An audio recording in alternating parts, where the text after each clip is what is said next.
I have seen the results in other countries where some of our preachers have gone in with the attitude of cutting down the beliefs of those people under the guise of dialogue, under the shade of debate, that they would take the opportunity to insult and cut down and belittle other people's faith.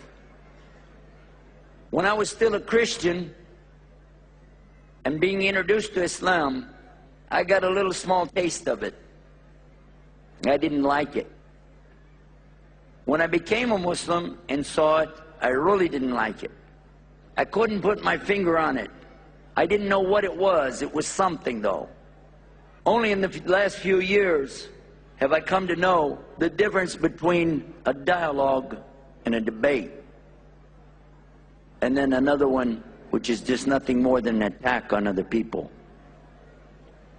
This is not why we are here as Muslims. Allah subhanahu wa ta'ala did not put us on this earth to cut other people down. He didn't put us here to hate people. There is something misunderstood, I'll say, among some of our brothers and sisters today in Islam. There's a subject in Arabic, al-wala wa bara, which is to love for the sake of Allah and to hate for the sake of Allah. They take advantage of this statement, especially to those who don't know the Arabic and don't know a whole lot about the belief structure or aqidah, and they tell us it's the right way to hate these people, hate those people, hate this, hate that. But their message becomes a message of hate. They even attack the scholars of Islam. And this is misguidance, big misguidance. Because Islam is not about hate. It's about truth. Only about that. Muslims should be thankful to Allah. When you see somebody that's lost, but you know the way, you should be happy you know the way. And you should be willing to help other people to find the way. Not look down on them. Not hate them. What the Muslim is taught to hate is the evil that some people do. That's what we've been taught to hate for the sake of Allah, the evil that people do. I hate the evil that I do. I don't hate myself. And so we shouldn't hate people, but hate the evil that they do. And now let's talk about the subject of building bridges. Imagine that you're on a ship out in the water. It's a well-built ship. You got a good captain. You've got the maps. You know where you're going. You find some other people in another boat somewhere. Their boat is sinking. They're lost. They don't have a captain. They don't have any maps. You know that they would be better off with you. But they don't know that, do they? No. They've been in that boat for a long time. And they know their boat is better than falling in the water where a shark can eat them. So if you just called out to them with a bullhorn and said, "Hey, jump in the water and come on over here," what do you think they're going to tell you? I'm in the boat so I don't get eaten by something in the water. No, I'll just stay here. But your boat is sinking. Nah, I don't think so. But you don't know where you're going. That's okay. We're all right.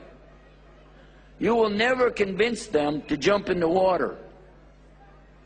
Especially if you start insulting them. What a stupid boat you have. You're going the wrong way. We're the good guys. You're the bad guys. Stuff like that. Is that going to help? What kind of attitude is that? So it has to be an attitude of gratitude. An attitude to be grateful to Allah that He has guided you and given you the opportunity to see the two ways. And then you live up to that. So much so that when people see you, they come to you and say, "What is this? What is this kindness that you're doing at a time when people are not being kind? What is this generosity at a time when people are being so stingy? What is this love at a time when people are having so much hate? And you say it's Islam. And they say, oh. Today some of our Hindus were with me and they said, we like what you say about Islam. Some of the Christians told me the same thing. We like what you say about Islam. But from the dealings we see from the Muslims, we're not seeing that. If we saw people do what you're talking about, we would be the first in line. That was said to me right here in Bangalore today.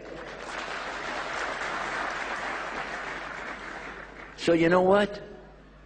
I don't blame the Hindus. I don't blame the non-Muslims. Not at all. I blame us. I blame us because we are not real carriers of the message of La ilaha illallah. Unless and until we come to that realization, Allah will never give victory to the Muslims on this earth. As long as we continue to act as though we're better than somebody else, as long as we press forward with the attitude of ingratitude, Allah will never give victory to the Muslims. He will continue to put others over us and stomp us into the ground until we come to the realization that this is His religion and not ours. Islam belongs to Allah, and only those who follow it according to His way are the true Muslims. You talked to me all week, Yusuf, about Islam, Muslims, blah, blah, blah, your Quran, your Prophet ﷺ, but where do I see it?